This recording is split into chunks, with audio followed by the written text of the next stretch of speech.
WWE returns to Jeddah, Saudi Arabia this Saturday for King and Queen of the Ring 2024. Who will be wearing the crown? That is the big question for you here today. There are 5 matches in total that myself and NXT will be predicting. We'll be going through Cody Rhodes versus Logan Paul for the undisputed WWE Championship. We've got the Intercontinental Championship on the line. Sami Zayn defending against Chad Gable and Bronson Reed. Of course, that'll be a triple threat match. We've got Becky Lynch defending the Women's World Championship against Liv Morgan. Will the Liv Morgan Revenge Tour be completed or not? We'll be discussing that during the video. And of course, who will be leaving with the crowns? The King and Queen of the Ring tournament finals will be taking place. We'll be predicting all that and more. As you can see next to me, the one and only Mr. NXT is in-house. Great to have you on board as always. Hope you are keeping well.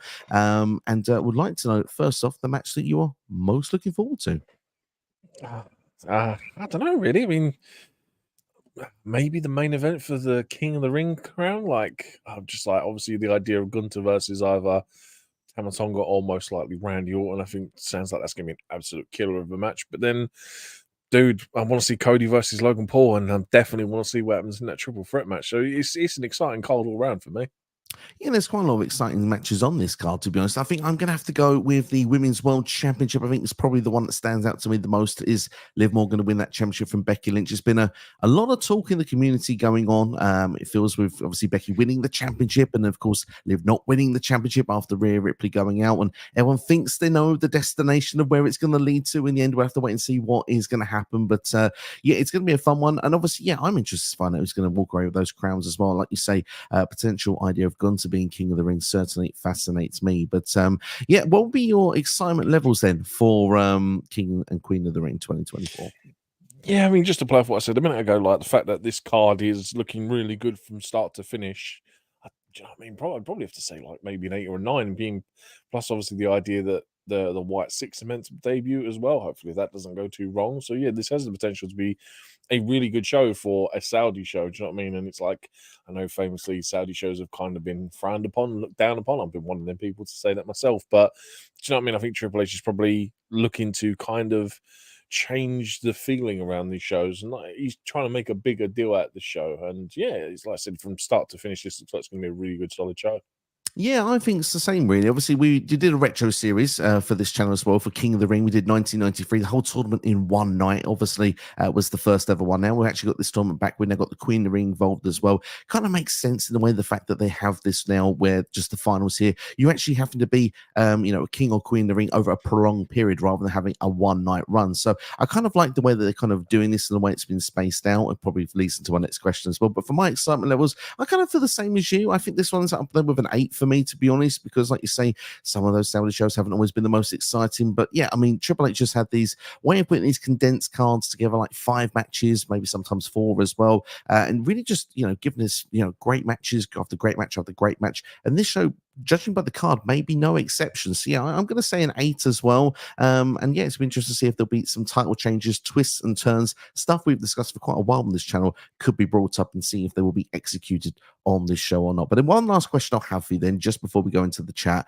and then we start giving our predictions for the show. Thoughts of the King and the Queen of the Ring tournaments as well, because obviously you could turn around and say Raw and SmackDown have been dominated by these tournaments over the last sort of 3 weeks. It's been a lot more wrestling. You could argue maybe less storytelling in some cases, or certainly for people who are not in the tournament because they've had trouble getting on TV. But what I would say is, well, there has been some nuggets in this tournament of maybe some what ifs and certainly some views that have been brewing through it and coming out the other side, hopefully. So what's been your thoughts? Do you think that King and Queen of the Ring is back and it means what it used to mean back in the 90s, or are we still feeling 2010s vibes with this King and Queen of the Ring at this stage? I think it's probably too early days to say whether it's back to its best. I mean, let's be honest, everyone dropping out, they're chopping and changing the tournament lineup every 5 minutes and taking people out and substituting them doesn't give it the best look. I mean, I think this is more a case of this is the building blocks for stories coming out of it. So, like you said, we've been inundated with qualifying matches for the last sort of 2-3 weeks on Raw and SmackDown, and yeah, I just think it'll play out. It'll have more of an effect on the outcome of how whoever wins the King and Queen crowns. Do you know what I mean? Whatever happens in the other matches. It's just a shame that I think probably the one sour on this is it's probably a predictable show. I think that's probably the minor thing. There is potential there for 1 or 2 upsets, but I think most of it's probably quite predictable. But do stick around though, because we're going to make it kind of fun as we talk about the potential predictable nature. No, not your fault at all, because I'm sure every channel may be covering the same vibe. But certainly, we've been talking about some things that were said on this channel for a while. We'll be talking about those and seeing if they will be executed on this show. So if you know what we're talking about, you'll want to stick around for that. If you don't know what we're talking about, well, you've got some entertaining stuff coming on your way over the next 45 minutes to an hour or so that we'll probably be doing these predictions. But yeah, for me, I've really enjoyed the tournaments. I do feel like it feels important being on Raw and SmackDown the way they presented it. Certainly the caliber of superstars have been in. Yes, there's been some changes from people. You can't help some injuries. That does happen. But the idea for me, obviously, we looked and seen these tournaments, the potential matches we could get. Some of them I thought were predictable for the winners. There's been some twists and turns in it. So I'm quite excited to see how it's going to play out now. Now we've actually got our matches here near enough lined up. Obviously, we know the 3 matches. Still a couple of King of the Ring or Queen of the Ring as well. So the one semi-final each to take place on SmackDown. And of course, they will take place in Jeddah as well. So we're predicting those on this show as well. So without further ado, let's get into the comments. Say hello to everyone that is with us, and then we'll get straight in with our first prediction. I'm going to give a shout out to Tino's time. Doesn't matter what time in the world you are, ladies and gentlemen. Remember, it is Tino's time. And I tell you, Tino was with us on the channel yesterday as well for the King of the Ring 1993 retro review. Pleasure to have him on the channel as always. And Tino, thank you for taking the time out to be on the video. And I'll be on Tino's channel very soon as well. So keep an eye out for that. Make sure to subscribe to him. Great question from Sid, because obviously you can say the match you're most looking forward to, but what do you think will be the best match this Saturday in Jeddah?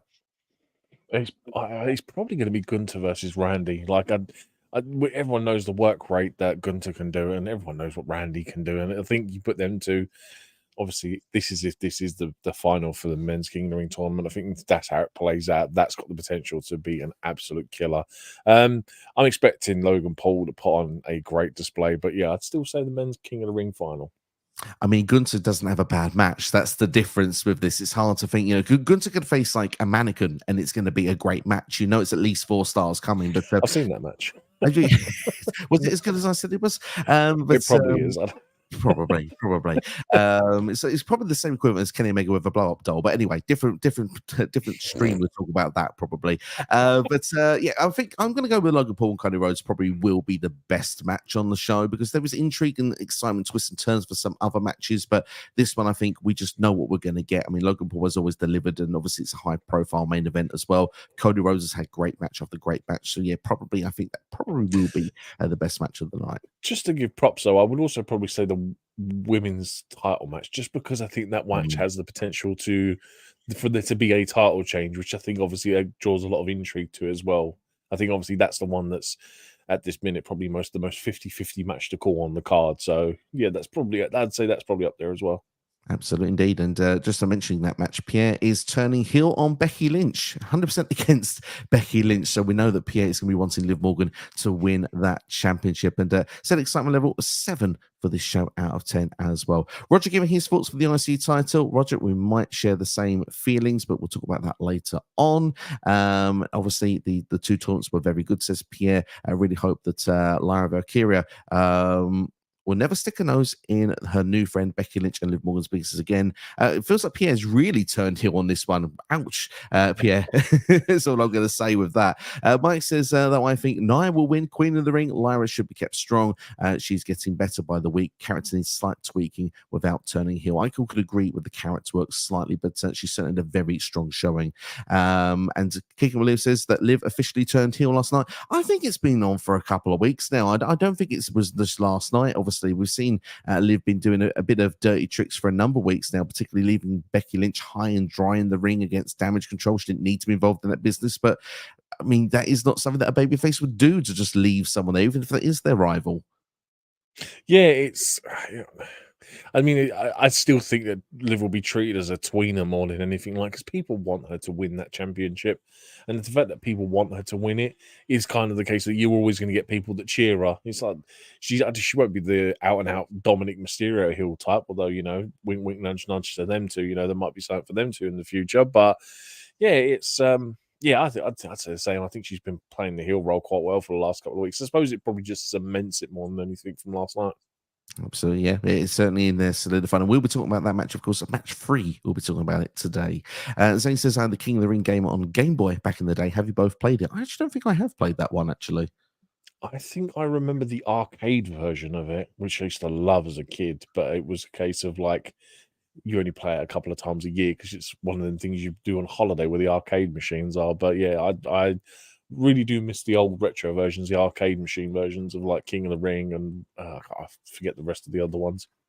Yeah, they said the arcade ones were really fun back in the day. I'm trying to think if I've played this game or not. To be honest, saying I'm that old, I don't remember. That's probably not a good sign for either of us, really, when it comes to that. But hey, let's move on anyway. I want to get onto booking like a Mark's question, so let's get straight into what will be our first match then on the show that we're going to talk about, which is going to be for the undisputed WWE Championship. Of course, Cody Rhodes, the American Nightmare, defending against United States Champion Logan Paul. This match was put together pretty much for just announcing it. Nicole just kind of just went, yeah, Logan Paul's going to be the guy. Not going to go for any number one contender matches, nothing like that. It's just going to be set in stone.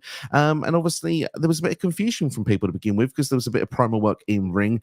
Both titles were discussed. And a lot of people were thinking, well, is this champion versus champion with both belts on the line? Clarified on the second week with the contract signed that Logan Paul will not be defending his United States Championship. Nick Aldis did seem a bit peeved at the time. However, Cody didn't bother reading the contract, but signed it anyway. So that's kind of the lead that's given us here into this match. And the question that comes in from a booking like a Mark, and thank you for joining us, by the way, do you guys think it was deliberate that WWE did not announce if both the WWE and US title were on the line so the company could look how fans were responding to everything? Because, of course, Cody Rhodes was talking about the idea of never holding the US Championship, and, of course, it's the one title stopping him from being a Grand Slam champion. Great question from booking like a Mark. What's your thoughts on it?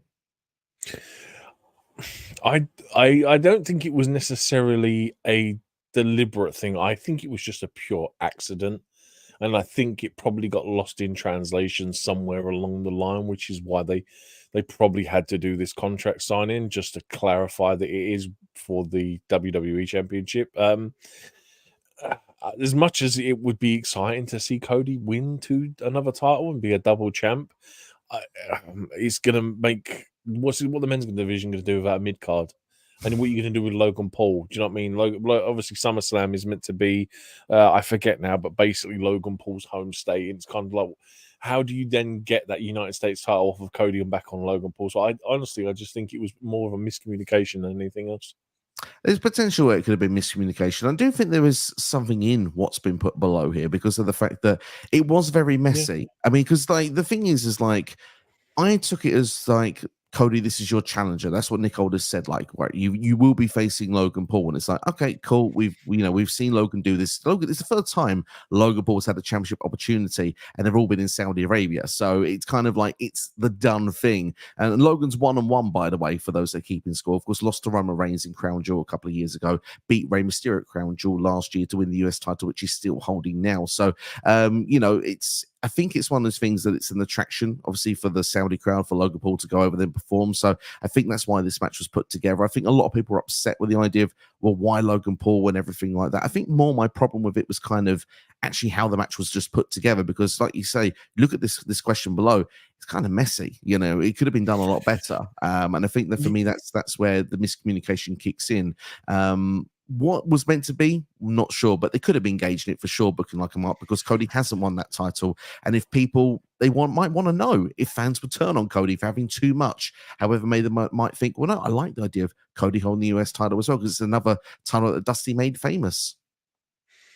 Yeah, I mean, the only thing I can ultimately think is that obviously, like I said a little while ago, the whole tournament has been kind of like building stories for who's next, and you ultimately think that this is a filler title defense for Cody, and I suppose the legitimacy that Logan Paul is the longest reigning champion in WWE at the minute.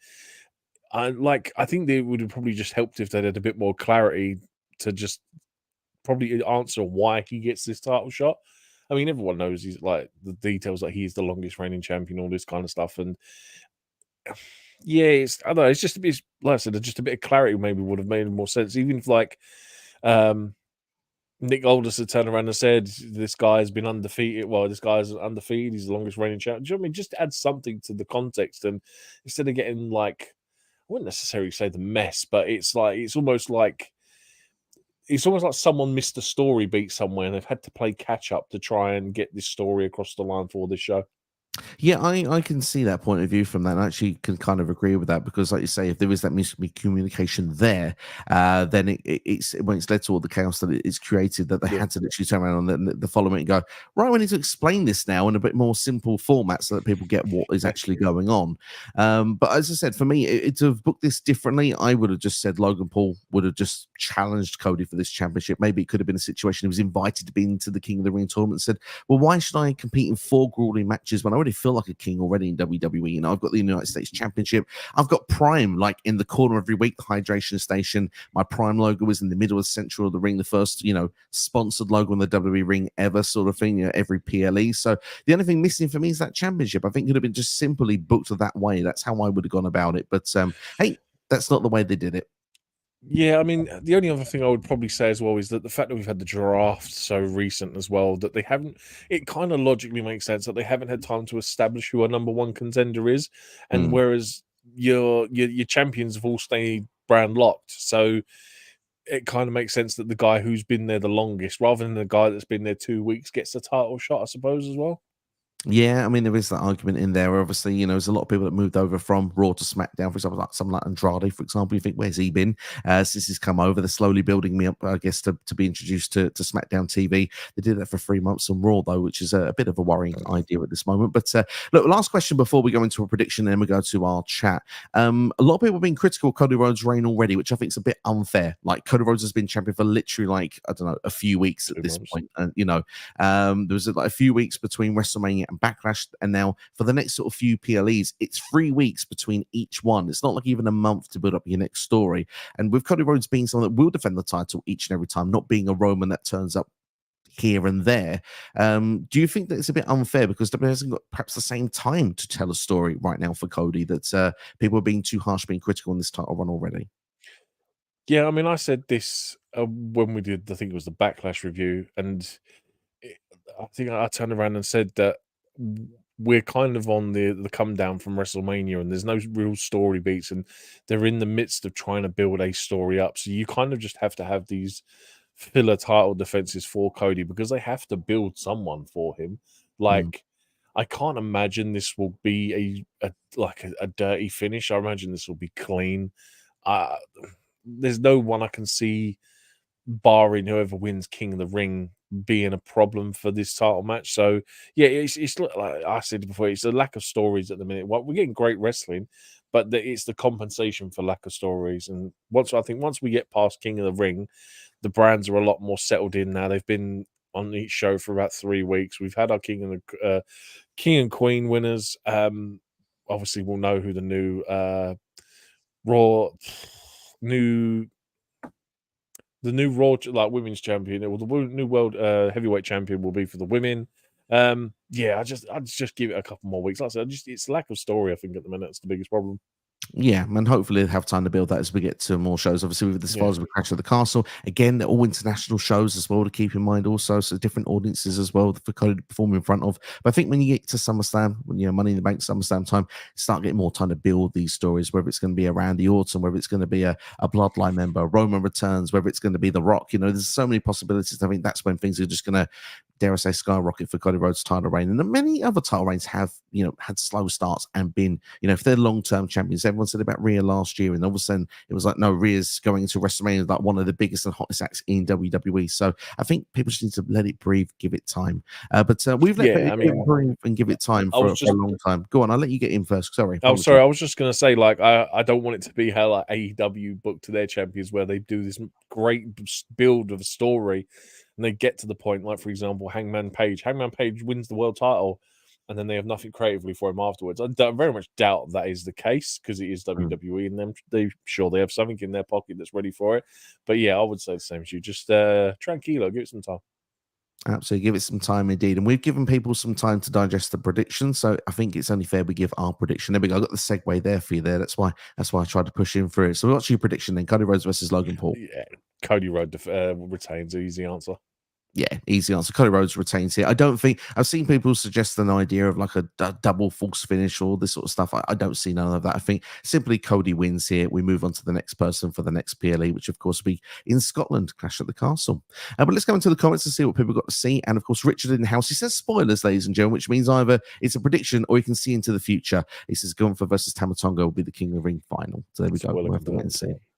Spoiler confirmed. We'll have to wait and see. Mike says, first time since 2001, the King of Ring has meant something. It's been booked very well. Even the Queen of Ring has been booked good as well. Both tournaments have been booked very well indeed. This can be back to the Mike said Pierre, absolutely indeed. And also saying Cody Rhodes will retain the championship. Richard believes that Cody Rhodes will win, but by DQ. That's fair. Kicking with Leo says Cody wins and Uncle Howdy and the White Six possibly debut out of the match to lay out Cody to the end of the show. Exciting idea that from Leo there, because obviously you spoke about the White Six already and I haven't got it listed anywhere else in the video, so probably a good time to talk about it now.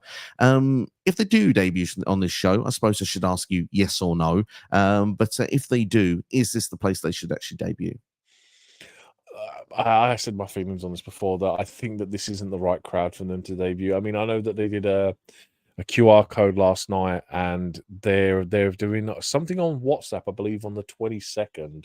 So if you follow, there's a community tab now on WhatsApp where you could follow WWE and other brands and stuff. So I believe they're releasing something then. But yeah, the rumors and the dates will lead into King and Queen of the Ring, but like I said, I think it's the wrong crowd. It's not going to get the reaction that it most likely deserves and ultimately deserves, I believe. So, I don't know. Maybe we'll get, a tease. Maybe we'll get one member.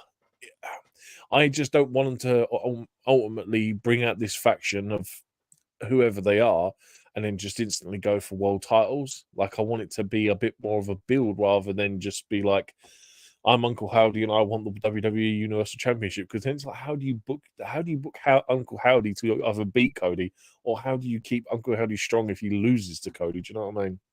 100% agree. For me, they should be an attraction. They shouldn't be championship like contenders at this point. So I keep it as an attraction. That's what I want to see, though. But Leo says that, and I'm sure that could be a prediction rather than just something he wants to see. So, prediction: will they debut, and could that happen? Because I could see that something WWE actually could do.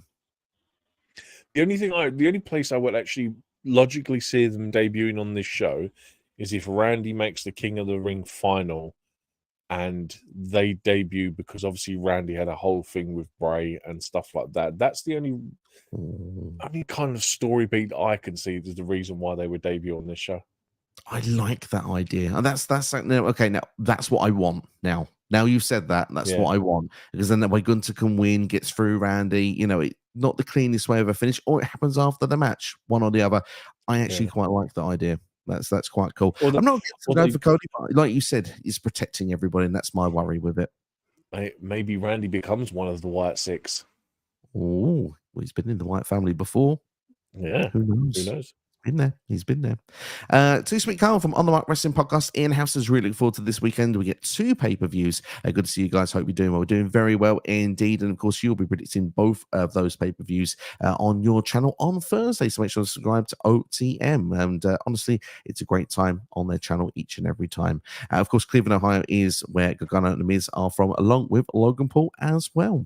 If we get it says Richard says if Tama Tonga takes on Gunther, then everyone will be fooled out. Well, we'll have to wait and see. It's a potential. It's a 50-50 shot. It could happen, but it may not happen. Sid says reports say Cody Rhodes wants a manager. And do you think Cody needs a manager? I replied to Wrestle Talk with an image of Harvey Whippleman. I was like, why not?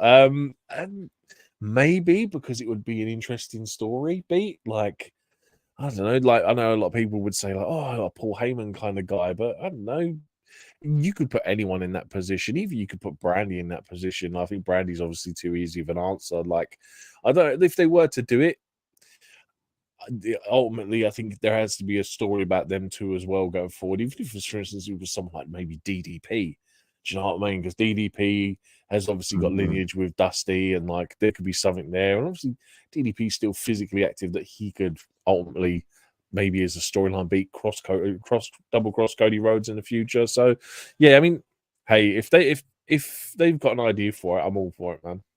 Yeah, I'm all for it as well. I think Brandy would be the obvious answer that would happen, but I like the idea of DDP. That's something in there as well. Any Becky Lynch crybabies in the chat today? Pierre, you're getting salty very early, my friend. Wait to the match. We'll talk about it in depth later on. Do we think we'll get a women's tag team title match on the pre-show or SummerSlam? Probably before SummerSlam, but I'm guessing maybe Raw. I mean, Shayna Baszler and Zoe Stark are the number one contenders. They could do a pre-show match. They have done them previously. So, what's your thoughts on this?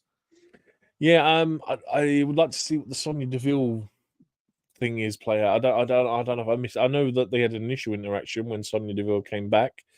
Whether there's something more to that, but yeah, otherwise, I mean, yeah, get out to a pre-show. It's not, we don't get kickoff show matches anymore. So more than likely, it would probably be on SmackDown because it's in Jeddah. If not, they'll just do it next Monday. Yeah, I can see it being on the weekly TV shows now at the moment, just because Triple H likes those smaller cards. But never say never. They do pre-show matches from time to time, and of course they did do one the last time they were in Saudi Arabia. I believe it's Sami Zayn versus JD McDonough.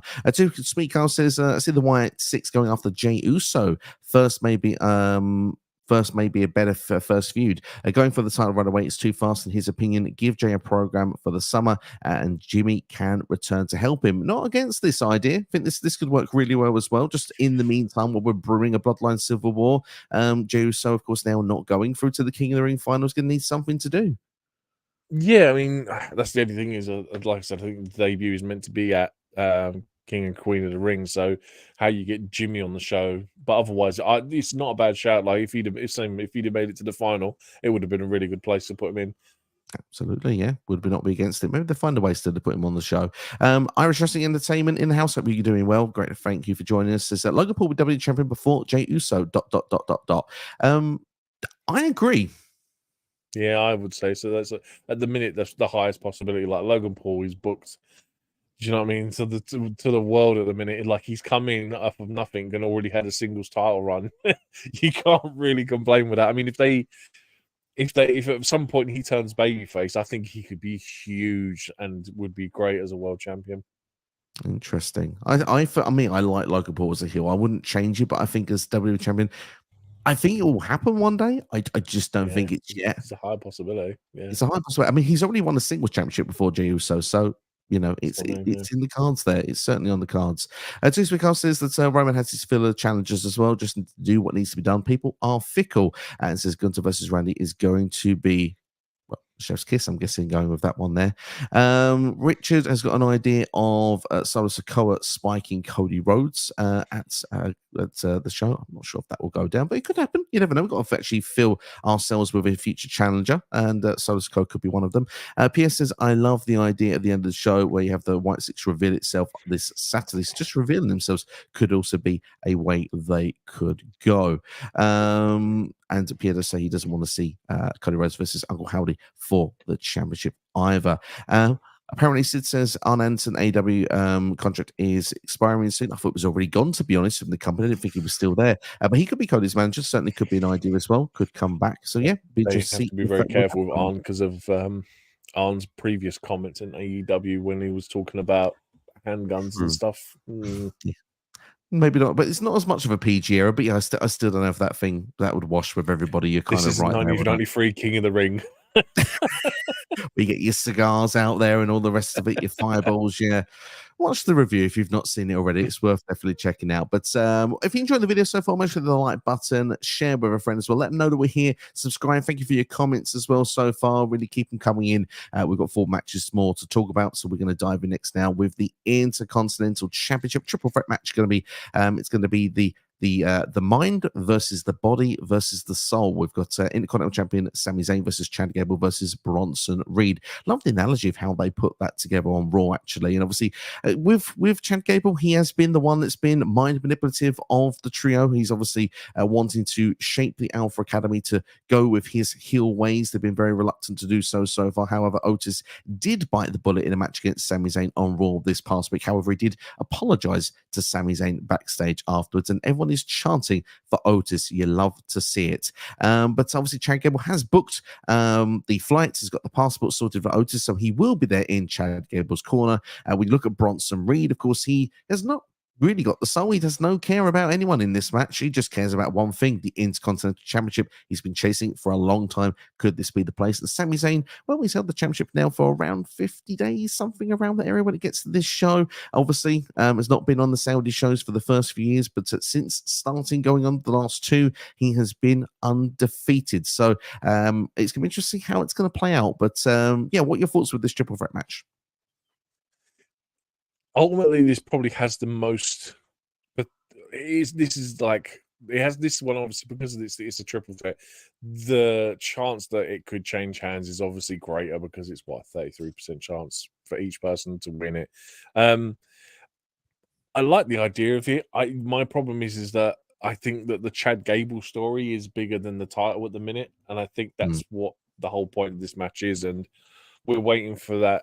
We're obviously waiting for Otis to either completely go against Chad Gable or for the Creed brothers to completely like jump in and take that place. And I don't think that's going to happen this weekend. I think that it's going to be a case of that Otis is inevitably going to cost Chad his IC title this weekend, which is going to lead to obviously the development story. I think if there was going to be a title change, Bronson Reed is probably the favorite to pick it up. But like I said, I think it's hard to call this one. Like with Sami still only being, like you said, a 50-odd day run into this championship run, it's very hard for you. It's very hard for you to even say that he'll lose this title. So it's really hard to call this one.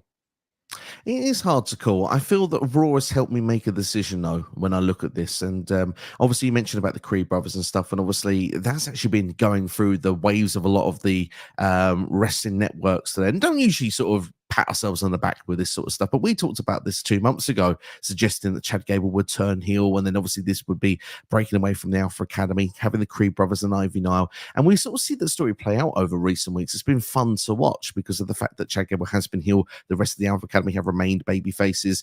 He's talked to Ivy Nile backstage. He's now talked to the Creed brothers backstage. So I'm with you. Obviously, Triple H likes a long story. He likes things to be long-term drawn out rather than the sort of let's get things done, boom, boom, boom, and then we've already done about 3 or 4 chapters in the same night. Triple H likes to play the long game. So I think this is how it's going to play out. I'll give my prediction first this time.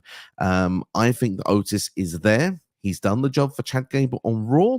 He's not going to do it here. I think he is going to remain a good guy, and I think that's going to cost Chad Gable from winning the IC title because for me, it sounds horrible to say Bronson Reed is there to take the pinfall. Sami Zayn is undefeated in Saudi. I think Sami Zayn is going to actually win this match, retain the championship. I think Chad Gable is going to win this title at a later date.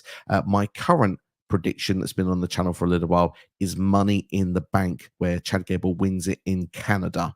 And I think that that's when the Creed brothers and Ivanhoe will align. I think the story after this will just prove of Chad Gable breaking away from the Alpha Academy. You may even get Chad Gable versus Otis that could lead into round Clash of the Castle time before Chad Gable can go back going for that Intercontinental Championship. NXT, do you share the prediction? You booking Sami to lose in Canada is insane. It will get the most boos. I'm going to flip your one. I'm going to say that Otis does do the job for Chad this week, but Chad still can't get the win.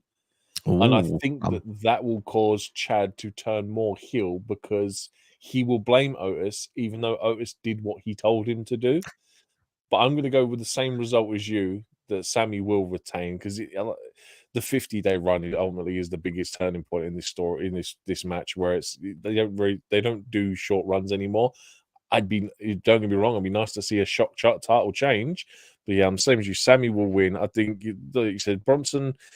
I don't think Bronson will take the thing. I reckon Chad's going to take the pinfall. And like I said, Otis is going to do what he needed to do to help Chad get the title, but Chad still can't get it done. And Chad's going to ultimately blame Otis for it. Fantastic. That sounds a lot of fun, actually. I like that idea because as well, if Chad Gable eats the pinfall, if you have Chad Gable versus Otis in the meantime to get back to Sami Zayn, then Sami and Bronson continue one-on-one in the meantime. So then Sami can prevail over Bronson, and then we can go back to Sami versus Chad Gable in Canada. and Toronto at Money in the Bank. Because yes, I'm a bit of a savage with some of my predictions from time to time. You can't give Canada everything they want when they go there. So apologies to any Canadians watching. Yes, it would be a harsh way to do it, but hey, could be a lot of fun as well. Sid in here with the comments asking what time this show starts in UK time. I believe it is 6 p.m. UK time, if I'm not mistaken. Could even be 5 Yeah, p.m. but I think it is. Yeah, I'll double check it for you. But yeah, I'm gonna be. I think I'm gonna be at work, so I'm not gonna be able to watch it till I finish work, unfortunately. But just go on, just carry on, man. We'll carry on in the meantime. We'll come back to it. But PS says final prediction: Chad Gable to win with the interference of the Creed brothers, and we have the team Gable. Thank you. I love the thank you as well. Brilliant stuff indeed. Richard actually predicts that Bronson Reed will win the IC title. And yeah, it'll be it's a teamwork there with Sami versus Chad and the Creeds. Gotta love it. Russo in disguise.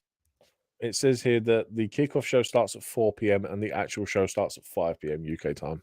There we are, 5 p.m. UK time, which means obviously that'll be midday, I believe, would be for Eastern time, I guess. And obviously then for Pacific time, that would be 9 o'clock in the morning. Good luck, everybody. Pacific is 9 a.m. The show starts, 8 a.m. for the kickoff. And it doesn't actually say Eastern, it just says Pacific and British. There you go. There we go. Kicking with Leo says Sami retains, pinning Bronson. We get Sami versus Chad 1-on-1 at Clash of the Castle. Chad wins there. Could be certainly done in Scotland. We'll have to wait and see. Will Otis get over the fans like he did back in 2020? It sounds like he is with the things going on at the moment because people are trying for Otis on Raw quite heavily. Yeah, dude, Otis has always been a fan favorite.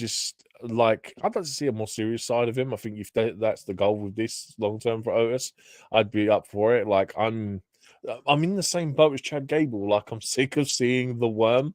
I really want to see like a bit like a big bad Otis. You know, kind of like what Bronson Reed is. You know what I mean?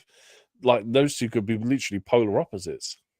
They could be. Who's got the better worm, by the way, Otis or Maxine? I'd have to say Otis. Maxine's isn't very good. She's improving. I think she's getting a lot better in the ring. For someone that's actually learning on the job each and every week. But yeah, that doesn't mean her worm's getting better. No, not necessarily. Well, I mean, Otis has got a perfected worm.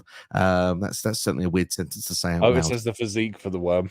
He does indeed. He does. This week, us agree with you, Steve. Sami retains, pins Reed, and Otis doesn't help Gable. Good shout. Thank you very much indeed. And Jason, thank you, Jason says I thought Jey Uso was going to win. Gunther and Tonga was going to win against Randy Orton. Jey versus Tama, King of the Ring, decided with Jacob Fatu debuting, but now Gunther won. He definitely becomes king. To be fair, Jason, people that have seen this channel knew I'd Gunther before this tournament even started to be King of the Ring.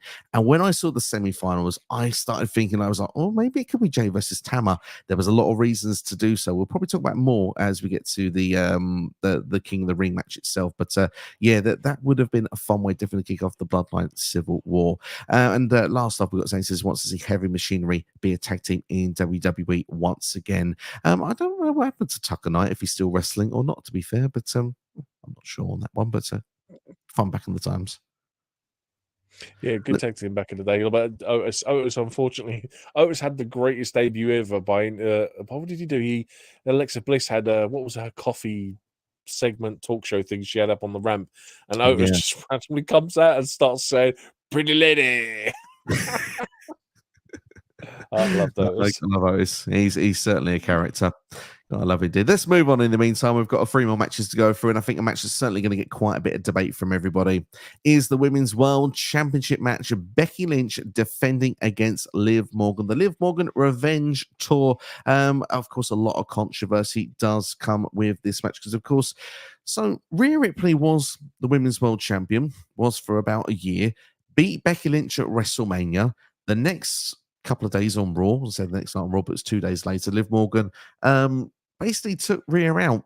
A little bit real. Let's be fair, it was a bit of an accident, but of course Rhea was injured and she's had to vacate the championship. So we had to crown a new champion. Obviously, we had a battle royal to do so, and Becky Lynch won that battle royal, even though everyone thought Liv Morgan should. Of course, that's led and built now to a program with these two ladies, and of course, at the same time, Liv Morgan has shown week on week more and more heelish signs and tactics, and to the point now we're having people who are now saying Liv Morgan is a heel going into this match, which is quite fun to see. However, Becky is someone that we have to keep an eye on because she hasn't, to my knowledge, hasn't signed a contract still with WWE to stay. However, I don't see her going anywhere else.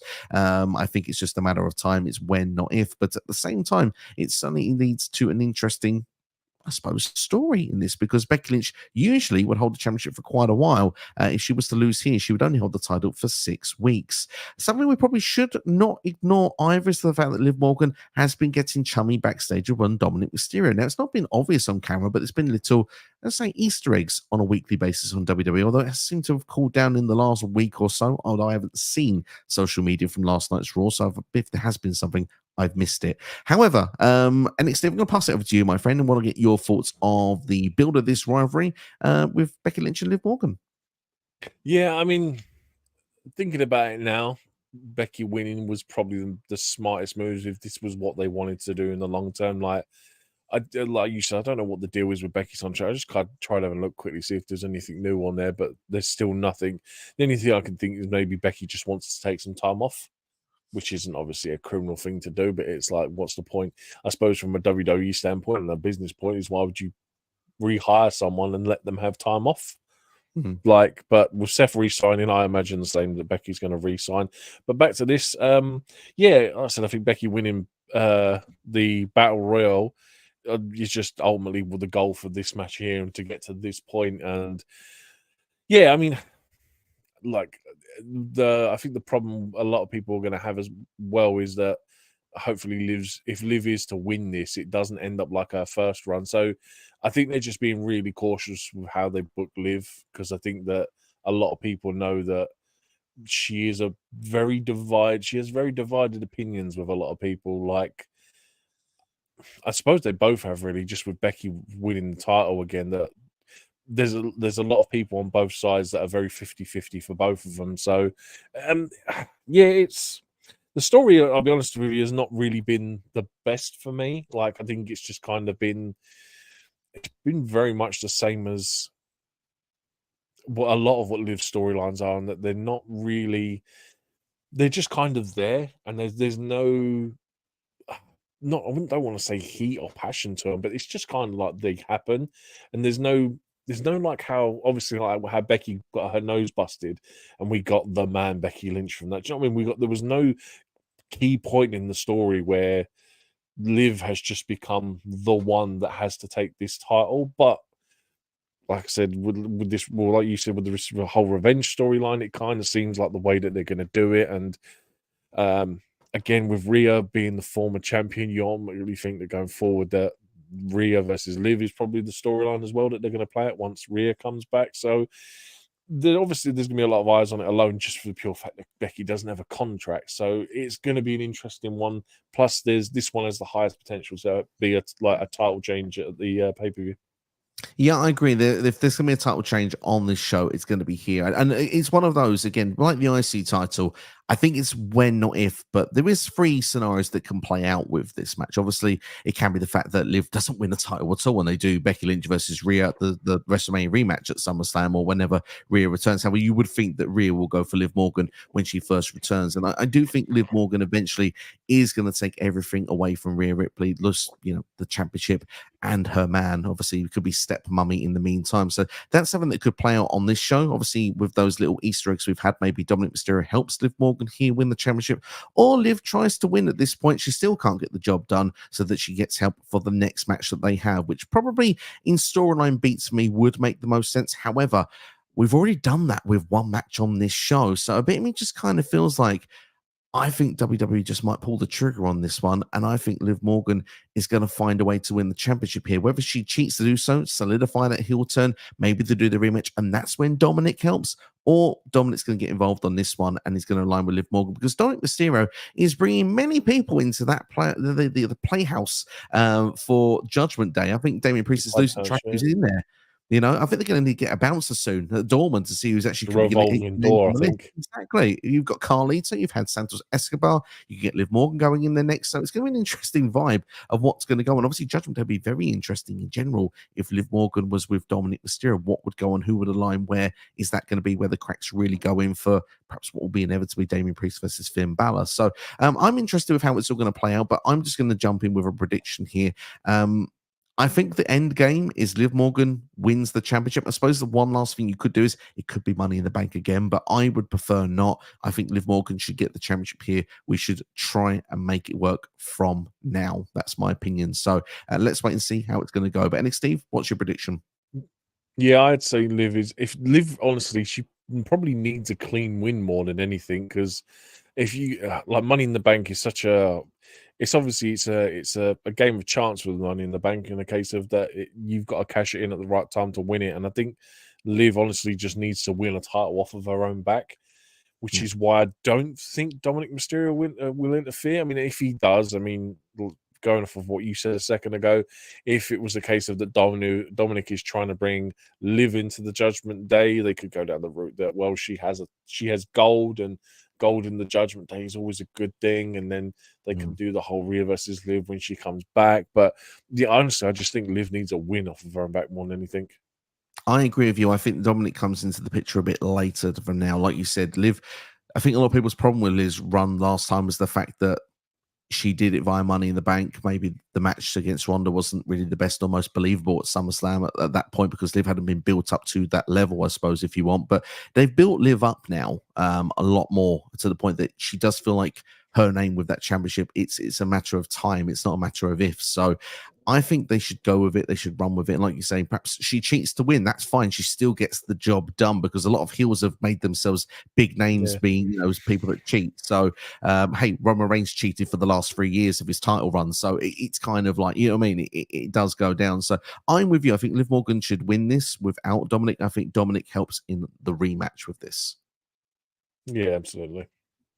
Well, that's our thoughts. We're going to go to the chat, and I can tell you, Alex, Steve, there's a whopping 25 comments so far that have come in, just basis on this match, probably, hopefully this match alone. But just to start off, by the way, Scotty 2 is the best worm. Fair enough. Thank you for answering, clarifying on that one there. But kicking with Leo, it says new women's world champion Liv Morgan. We've got Eric Douglas House. Hope you're doing well, Eric. Thank you for joining us. Two Supercasters, I think they're stretching this feud out a bit. Becky retains, Liv wins at Clash. Fair play.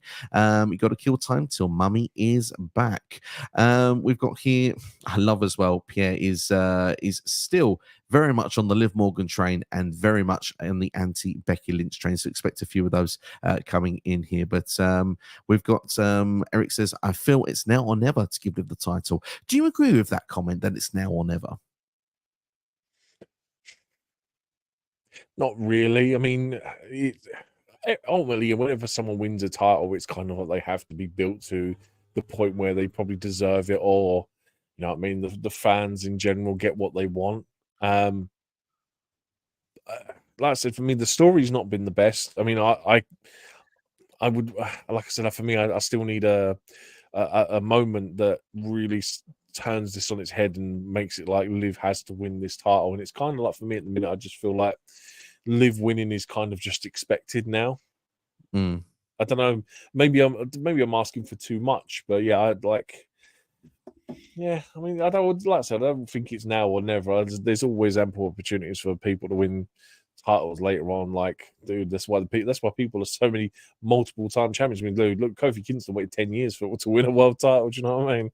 Yeah, absolutely. I don't think it's now or never necessarily, but I think it's now or very soon for sure. But we're going to go with now in these predictions anyway. PS is going to now call Becky Lynch the yes man from now on. But I don't playing heel here, Pierre, suggesting that Becky Lynch is not a leader for the women's division. Nothing but a yes man. There's playing the heel, but there's also that's just not true. So yeah, we're just going to just say it's not true. Tebble says, evening lads, when will Jacob Fatu debut? Will it be in Saudi or a later date? I've got a later date in mind. Yeah, I think the rumor I heard was that they don't want him to debut yet because apparently he's better than Solo in ring, and they don't want Solo to be overshadowed by someone who has a better ring skill than a bit of skill set than what he does. So yeah, I believe it'll be later. Yeah, I think it'll be later. I mean, we'll say around. I'm going to say around SummerSlam at the moment, but it probably could be before that point. But it's if the Bloodline are even on this show, I think it's probably the key where we're going with this. But we'll talk about that very, very shortly. Yon says Becky retains. I don't see Becky dropping the title until SummerSlam, even if she re-signs the contract. Interesting stuff indeed there. And I like this suggestion here as well. I would do a triple threat match here. Becky Lynch versus Liv Morgan versus Rhea Ripley if she's back for SummerSlam. I mean, that would be a good triple threat match, to be fair, to do it. Just have all three in the ring at the same time. You would need Liv to win the title then if that's the case, because you would need a reason as to why. Because obviously Liv would win it, Becky would be due a rematch. Rhea's coming back from injury, who is the former champion that never lost it, was the only way that would work for me logically. Yeah, the only other thing that I think that plays into who wins this match as well is depending on how close Rhea is to returning. I believe she still has like another month on the sideline. So yeah, we'll see how that one goes. I think Rhea will be back for SummerSlam. I think her face is on the Oh poster. yeah. So I think, like you say, it probably is going to be that month before there. But Liv needs to win the title between now and then. And we mentioned about Liv potentially Money in the Bank. Who would you have it if not Liv Morgan? Except would go for Shayna Baszler. Obviously, previously you said Chelsea Green. Would you stick with that? I wanted Chelsea doing Queen in the Ring just because of the gimmick. For Money in the Bank, don't be wrong, I'd like to see Chelsea Green win it because I think she's worked her backside off to get back into the WWE after getting there, being released and getting back in again. I think it's probably too early for me to say an out-and-out woman to win it. I mean, I think we said Chelsea because it's in Canada and obviously with her being Canadian. But yeah, I think it's probably a bit too early for me to make an out-and-out decision at this moment based on current in-ring and storylines. I'm changing my pick from the start. I mean, it was in January when we did it. It's the obvious one. It's Tiffany Stratton. Just think of the merch with the pink briefcase. It's there, isn't it? 100%. That is the best show. Everyone is predicting it. So I think they're on the money as well. Once she had that interview with Chris Van Vliet, it just seems, that will be probably the most logical direction. Plus, she can cash it in at a WrestleMania Raw. That is the second time in recent months I've completely forgot Tiffany Stratton exists, and that is a crime in itself. Like when we did our draft, I forgot that she existed, and just now, absolutely, that is the best call to make. And she's the center of the universe as well. She is. Roger says, will we see banger after banger matches? I'm pretty sure on this show we'll get quite a few banger matches, yes. Pierre is saying that this Saturday I'll be watching the show. I'm going to make sure that Liv Morgan and every member of the Judgment Day does anything in their power to make sure that Liv wins. Fair play to that. We've got another spoiler from Richard, reckons that Damage Control and Judgment Day both Lynch and Liv Morgan. There we go. Keep it PG tempo. I'm not putting out on the screen. You know why as well. And yeah, of course, more Becky Lynch slander. There's a lot of Becky Lynch slander in here as well. But CD is in the house as well with us. Hope you're doing well, CD. Great to have you here. Don't apologize. It's great to have you on board. He does say as well that he doesn't think Cody should be United States champion and could be a future Grand Slam champion. Feels like Liv Morgan will win the Women's World Championship here. It won't hurt Becky Lynch to be a transitional champion. I agree with that sentiment wholeheartedly. Not everyone needs that 1 year title reign. Roger wants to see Natalia win Money in the Bank and going through quickly. That's not a bad shout at all. Yeah, one last one for you, and then we're moving on from Becky Lynch. No more has ego problems. We're all entitled to our opinion, Pierre. Very much. He said he was going heel. He meant it. There we go. You've heard it there, ladies and gentlemen. But we're going to move on then to what the theme of this show actually is. So it is going to be the king and the queen of the ring, ladies and gentlemen. That is what this show is based on. Who is walking away with those two crowns? It's not going to be us two. They got rid of the fake ones. Yeah, exactly. But we're going to start off with the queen of the ring, and obviously just to show how things are looking at present, Lyra Valkyria has qualified and is going to represent Monday Night Raw in the finals. It will be Bianca Belair or Nia Jax who will be representing SmackDown, and they'll have their semi-final match this Friday on SmackDown. So at the time of recording, we don't actually officially know who's going to be in the final. However, NXT, to give a early prediction, I have a feeling it's going to be Nia Jax, purely because Bianca Belair has been filling that leg for a couple of matches now, and it looks like Nia just might find a way through there. We need a heel versus Lyra. Do you feel that, or should it be Bianca? Yeah, that's absolutely who it is. In fact, my only prediction is Nia's going to win. As well as Lyra has done to get to this point and to be on this pay-per-view card, it's too. I think it's too soon for an NXT call-up to be doing something even remotely as like crazy as winning something like King of the Ring. Queen. Well, yeah, winning King of the Ring would be amazing if they could do it. Do you know what I mean? But yeah, her winning Queen of the Ring, I think is just a little bit too soon. Yeah, for me, Nia Jax doesn't necessarily need to win this, but I felt since Nia Jax has come back, she has been booked a hell of a lot better than what she has done previously. And she's been booked like a monster, like she's supposed to be. And she's dominating and she's destroying women. And I think that giving us something like an ego of being the queen will just make her more insufferable. And I think that sounds great. And it's just going to make more people hate Nia Jax more. And a lot of people do hate Nia Jax just because of what she's done previously. So, hey, why not play off of that? Give her the queen, give her the crown, and then just let her run with it. Do you know what? There's not really a lot more I need to add to this. I'm just going to say very quickly, Valkyria has done amazing to get where she was. I thought Io Sky was going to make the final of this spot. Obviously, now it looks like that's not going to be the case once we saw what the semi-finals were going to look like. And Lyra here getting there, she's gone through 3 tough competitors to get to this spot. Dakota Kai, she got through, I believe, Zoe Stark, and then she's got through Io Sky. So to get here already, that's a name almost made. Like Lyra could be the person that could be challenging Liv Morgan for that championship in the month. That's just how well Lyra's been booked since coming up. I agree with the earlier part comment in the stream. There is a bit of character tweaking needing to be done, but she's transitioning from NXT to Monday Night Raw, and so far she's done very well. So definitely give that a bit of time to breathe. And obviously the team there with Becky Lynch as well. We said we were mentioning more, but I have to briefly.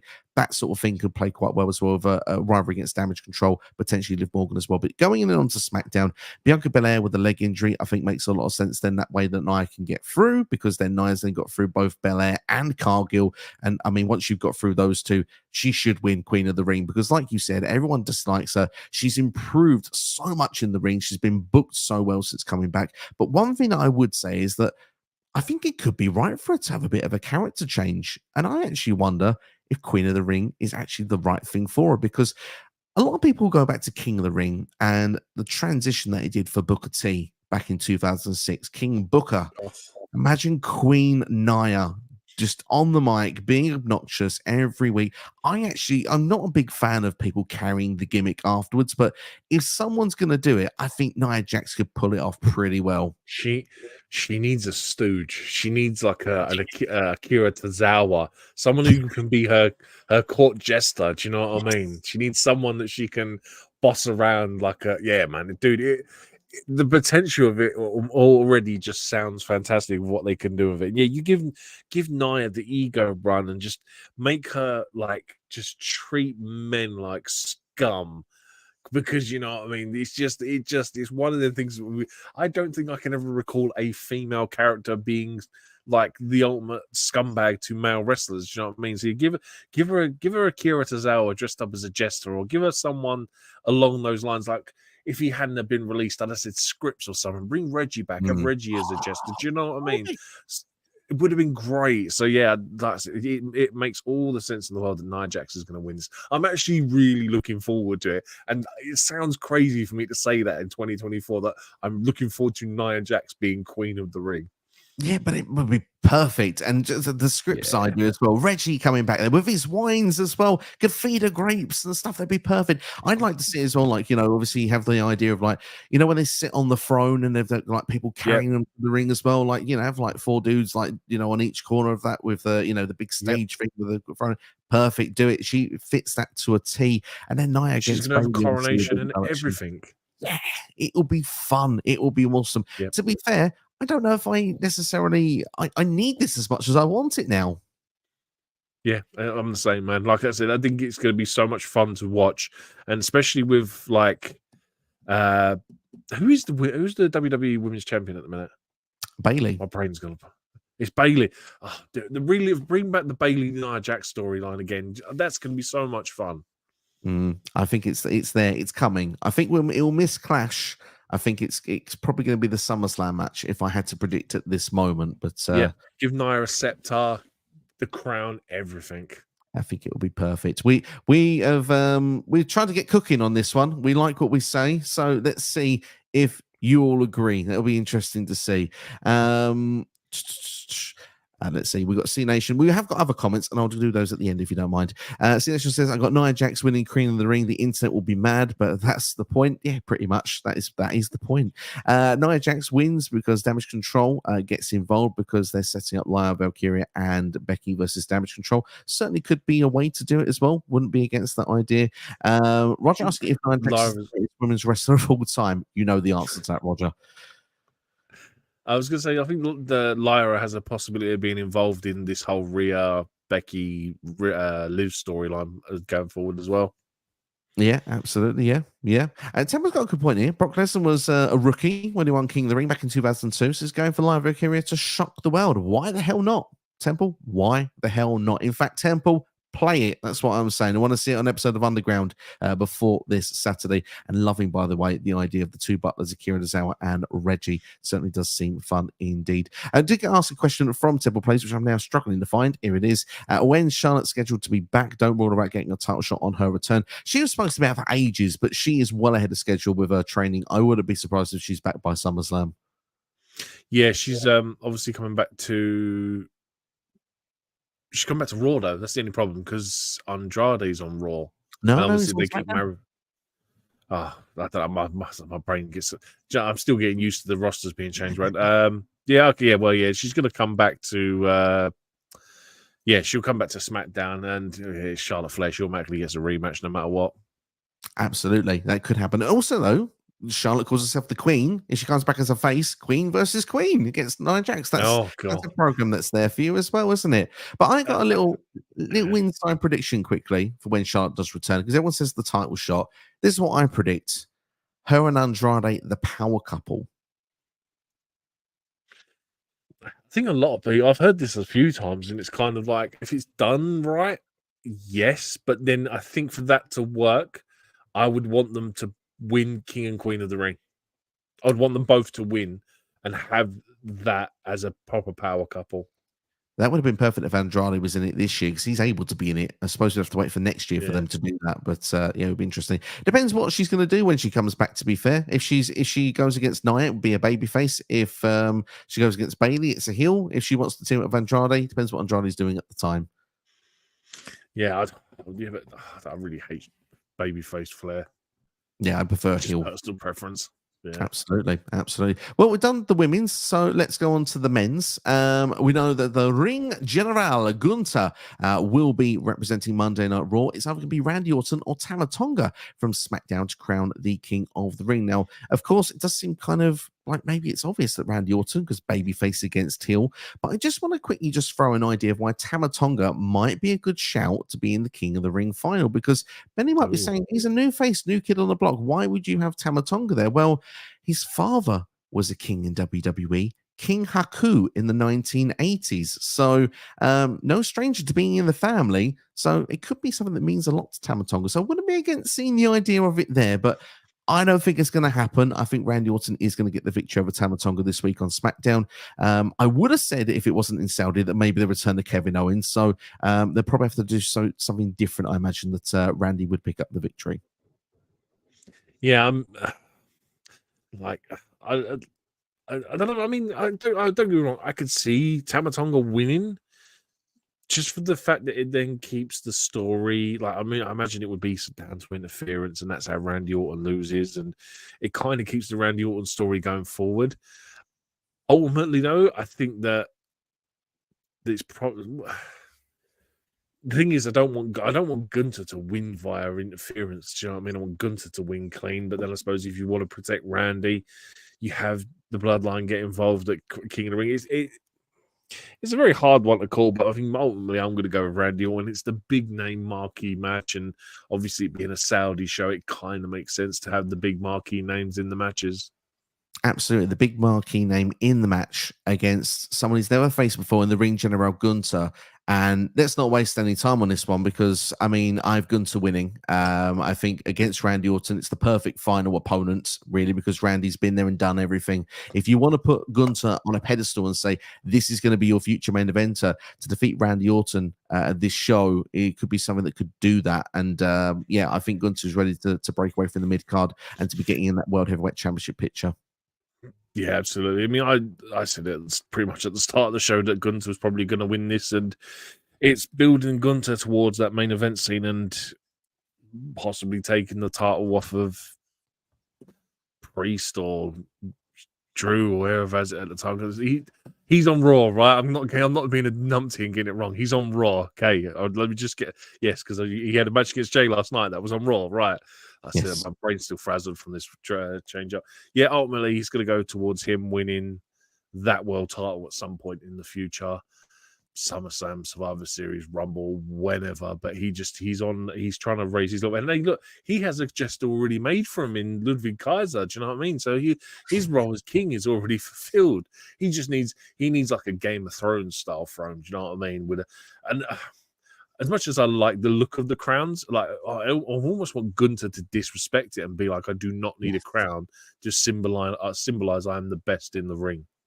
I actually agree, and I would like to see that from Gunther as well because of the fact that it just breaks it up as well. If you have like one wearing the king's crown, one wearing the queen's crown, it's just like we've got two people having the same gimmick on different shows. It's just like, no, I want to see a bit of variety and difference. And some of the best King of the Ring winners have been people who have not betrayed the gimmick. I mean, we had this question yesterday on the Retro, and I said I think Stone Cold Steve Austin is the best King of the Ring winner of all time because of the fact that he disrespected it immediately, and Austin 316 was the was the birthplace at that very moment, and obviously and become the biggest star probably ever. It's certainly through the Attitude Era. You can arguably one of the best of all time. So I think that Gunther having that moment, I think interview times for both Gunther and Nia, once they have their sort of just moments after the match, is vital for their character development and their direction moving forward. I think Gunther particularly needs that. And like you say, the disrespect he could have for that would be absolutely brilliant.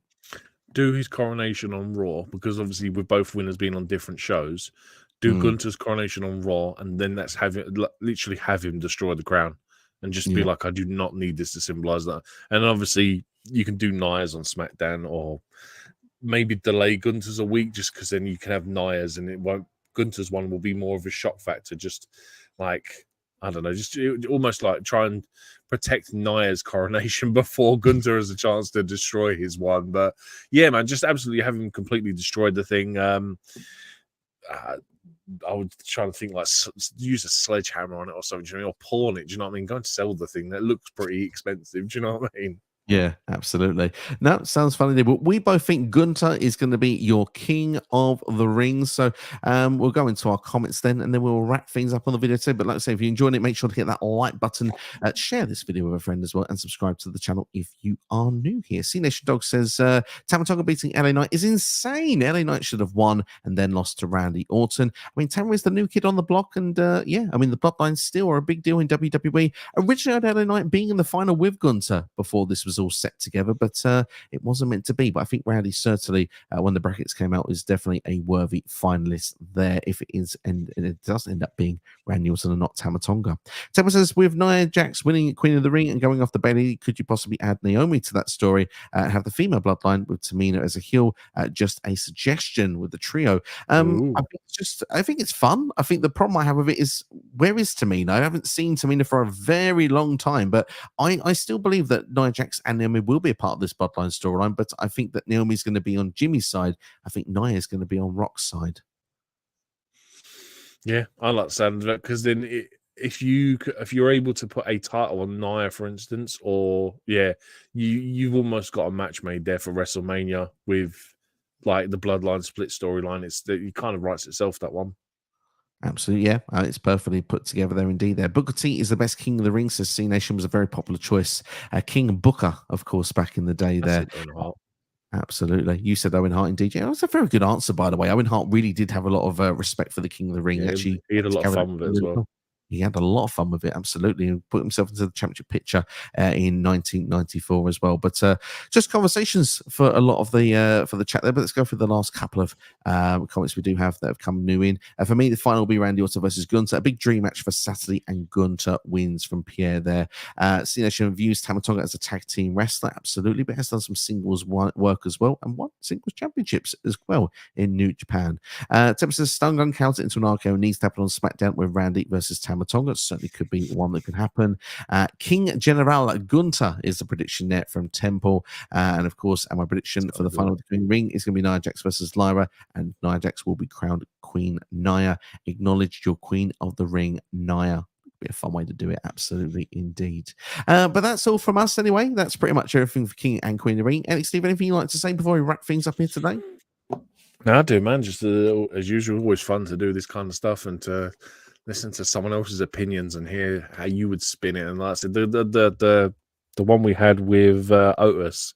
Like, do you know what I mean? I love this kind of stuff. Do you know what I mean? Where you get your idea and I'm just going to spin it and say, no, Otis does do the job. But Chad Gable, as much as I want Chad to be IC champion, he still can't get the job done.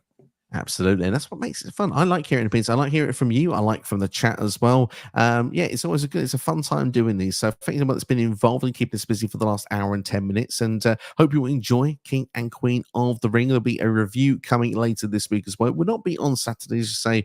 Neither of us will be probably able to see the show as it's happening. So it more likely will be either Sunday or Monday. But there will be predictions for Double or Nothing dropping this week as well. So if you're an AEW fan, then make sure to keep an eye out on the channel, and there'll be more content dropping as the week goes on as well. SCW looks to be back, hopefully, in business moving forward. But look after yourselves and each other. Enjoy King and Queen of the Ring. Thank you all for watching. Take care. We'll see you for the next video.